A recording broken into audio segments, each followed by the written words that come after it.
Hey guys, Pastor Ben here with another review and reflection. Today I want to talk about this little book, Chief Scottish Man, The Life and Ministry of Thomas Chalmers, written by Sandy Finlayson. This book was put out just a few years ago. Sandy Finlayson has written one or two books now on 19th century Scottish figures, especially the history of the Free Church of Scotland, which kind of emerged out of the established Church of Scotland in the 1840s. And at the head of that history and interwoven through that whole story is the figure of Thomas Chalmers. And so he's now just recently written a little accessible biography of Chalmers to help introduce people to this very important figure from 19th century Scottish Presbyterian church history. So I read this book with a lot of interest. I've come across Chalmers in a number of different places. Anyone who has been exposed to the ministry of Dr. George Grant will have definitely heard of Thomas Chalmers, and there are a number of things that have made Chalmers of interest to contemporary pastors and theologians and so forth. So anyways, so this is a good accessible biography of Chalmers. There's a couple of things we can point out about the book. He pretty much just walks through Chalmers' life. He has a chapter kind of laying out what was life in Scotland like in terms of the church scene, in terms of the different groups and dynamics that were there. And then he spends most of the book just walking through kind of the history of Chalmers' story and career and so forth. And then he has two kind of concluding chapters at the end, one on Chalmers as a preacher and a leader, and then one called Chief Scottish Man. And that is, of course, the title of the book. It comes from a kind of a title that Chalmers was given after his death, that he was the sort of chief man of his time and a very important figure. The irony, of course, is that while Chalmers was very well known in the 19th century, very well known in Scotland and in England, at the time of his life and at the time of his death. Since then, he's been a largely neglected figure in many ways.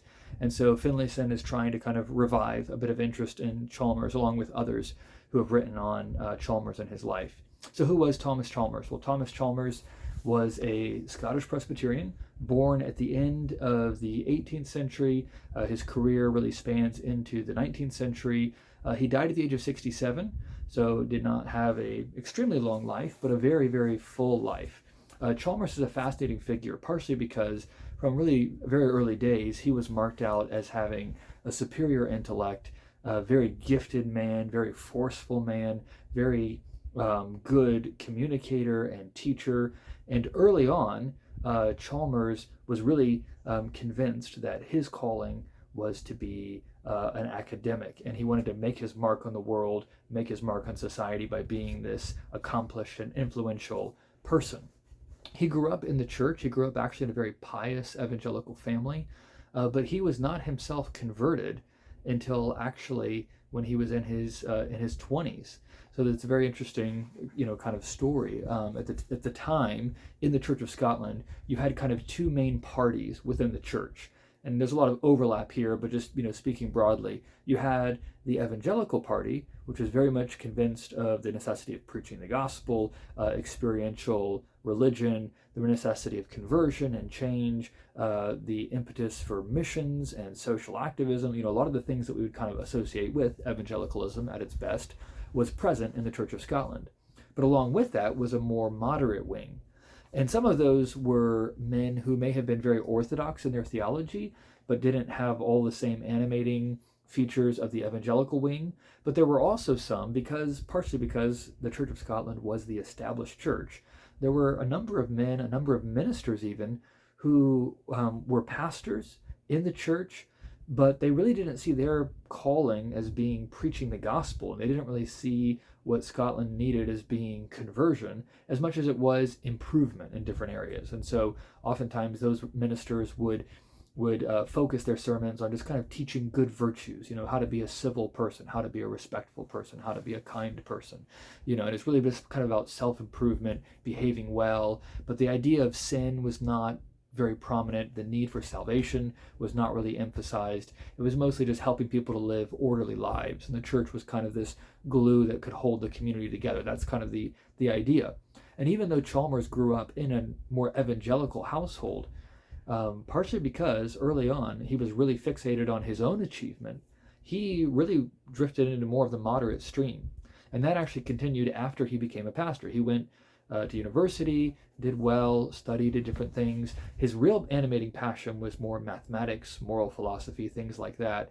But he thought that, but he was not able to get an appointment right out of school, and so he decided to go into the church.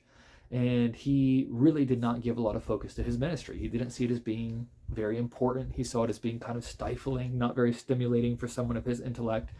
And so, interestingly, his first parish was in a small village called Kilmany, and he was the pastor there. He was preaching there, but he was giving, the leftovers to his congregation. What he was really focused on was trying to get an appointment at St. Andrew's University, which was the oldest university in Scotland.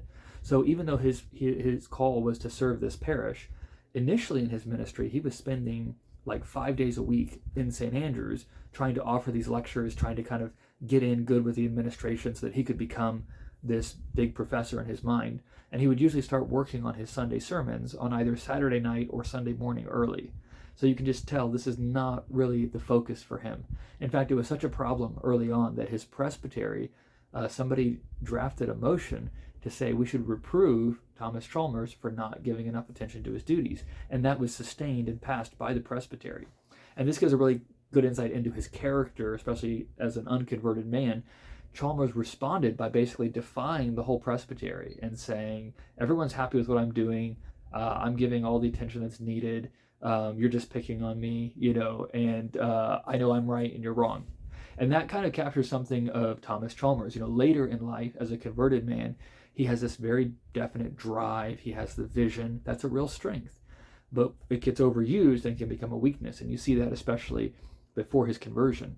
But in the course of his ministry and in the course of trying to establish this career for himself, he's hit with a series of trials. First off, several of his siblings die of sickness.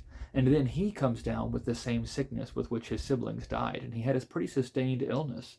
And he begins to realize his life is not assured to him. And he's not sure if he's coming to the end of his life. And as he's kind of thinking he's on his deathbed, he's thinking about, what has my life been about? What am I after? What actually is driving me? And he realized that he was not really even converted, and that what he had been trying to build was not the kingdom of Christ, but the kingdom of Thomas Chalmers. And so he was converted at that point, and God healed him of the sickness. He went back to his parish, only now he made that his focus. And he threw himself into preaching, he threw himself into visitation, he was serving the people that were there, and the congregation just began to grow. People were responding to the preaching of the gospel and to the love of this pastor, and that really established the trajectory for Chalmers' life that would carry on through the rest of his ministry. I won't try to go, play by play through everything that happens, but basically Chalmers ends up getting called to serve in a very famous and influential church in Glasgow, which was the largest city in Scotland, an influential city, and continued his ministry there, and really began to emphasize a few things that would become kind of defining as we think about Chalmers' ministry and his legacy. One of the things that Chalmers saw when he went from his rural parish to this industrial city of Glasgow. This is, again, especially when industrialization is happening. So think Charles Dickens kind of time period, squalid living conditions, very crowded, very little sanitation, very little education. All these poor people are being crammed into the cities and no one's caring for them. And Chalmers really saw that the church had a role to play, that they were positioned to be able to minister to the least of these. And so Chalmers began to push for that and preach for that.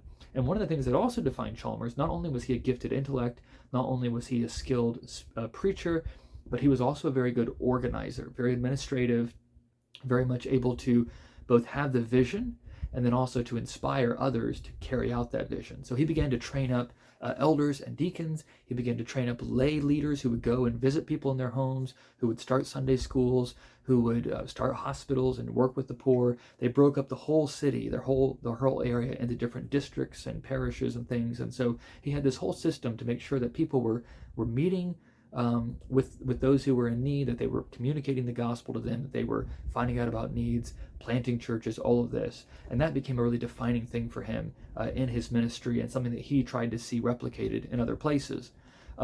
He went on to finally get an appointment to teach at St. Andrews. Ironically, the thing that had driven him in life later once he let go of it, God blessed him in his ministry and then ended up giving him the thing that he had so wanted as a young man. And he had an opportunity to shape a whole generation of young pastors and missionaries and so forth, to preach the gospel to Scotland and beyond. Kind of in the final years of Chalmers' life, he was very influential as well in helping the Free Church of Scotland to be established again. As I mentioned earlier, this was the kind of evangelical wing of the Church of Scotland, which formed in the 1840s during something that was called the Disruption. And Chalmers was the first moderator of the General Assembly for that denomination, and it has had a long and rich history continuing down to the present day. So Chalmers is influential in all of those ways, and Finlayson does a good job of kind of walking you through his story. So let me just give a few thoughts on the strengths and weaknesses of this book, and then I'll wrap up this review. So one of the strengths would be there are not a lot of biographies of Chalmers that are out there. You kind of have a few 19th century biographies, which tend to be written by friends, or like William Hanna wrote a biography of Thomas Chalmers. Well, he was Chalmers' son-in-law, so he has a unique personal perspective, but it's also not the same thing as a kind of dispassionate scholarly biography. So you had a few of those early on.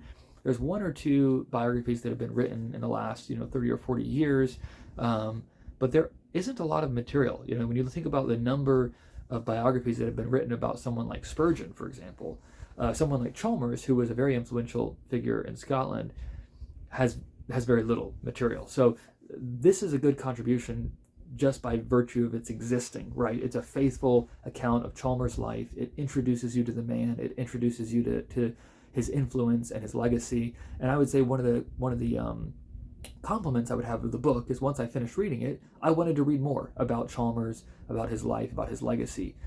So it's definitely worthwhile just by putting Chalmers back on the radar screen.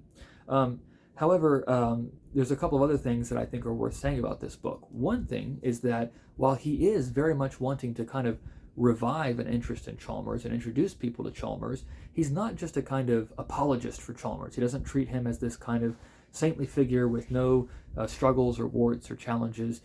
He talks about, again, some of his defects. He talks about how he could be a proud man, a driven man, how he was not always able to listen well to others. So if he had an idea and he wanted to do it, if anyone raised questions or concerns, he viewed them as an obstacle, and he tried to kind of push through and overcome that.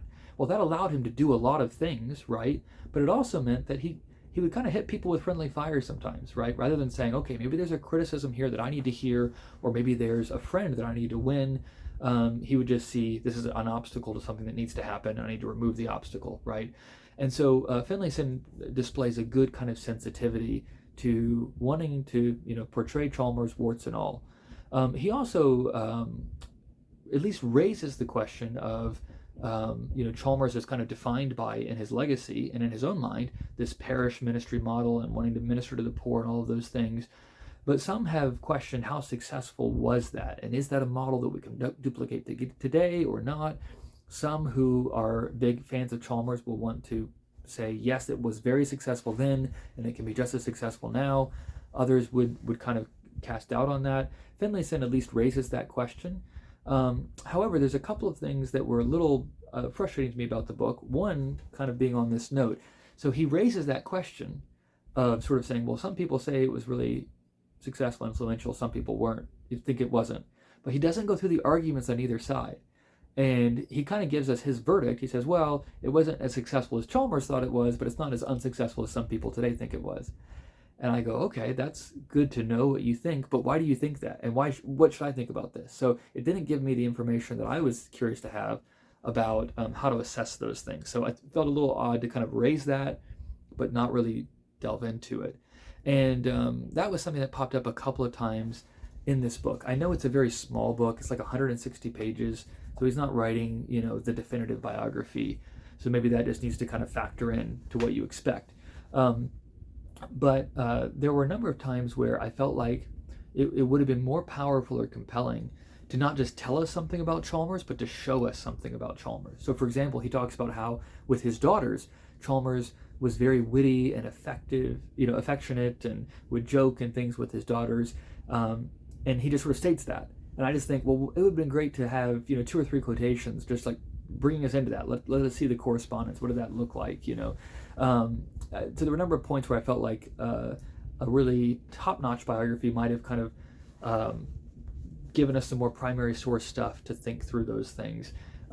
Whereas this, you're kind of getting Finlayson's assessment kind of boiled down. And along with that, there are a number of places where he kind of editorializes, especially when we think about how Chalmers might be appropriated by different figures today or brought into certain debates today. And Finlayson will kind of jump into the middle of that and give us his view. But again, he doesn't develop the arguments. So I don't know why I should agree or disagree with him, because I'm just sort of getting his view, So Chalmers has become a very popular figure with a number of kind of people who are broadly in the Reconstructionist camp. George Grant would be one, Doug Wilson maybe another. There are others in that camp. And Finlayson sort of says, oh, well, the Reconstructionists are not doing the same thing as Chalmers. They're very different.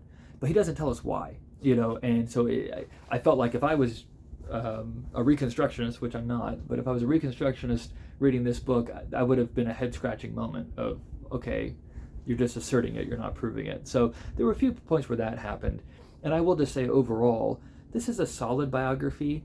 It's not the most dynamic prose. It's a faithful, fair accounting of the man. But some biographies just like kind of light you on fire. They're so well written. You really feel like you know the person. I didn't have that feeling after reading this book. But again, there are not many biographies of Chalmers available. And this is a really solid way to begin to get to know Thomas Chalmers. And then from here, you could read some of the other biographies, you could read some of Chalmers' works himself and learn more. But I think this is a great starting point. I would put it that way. It's a great starting point to get to know the life and ministry of Thomas Chalmers, Chief Scottish Man by Sandy Finlayson.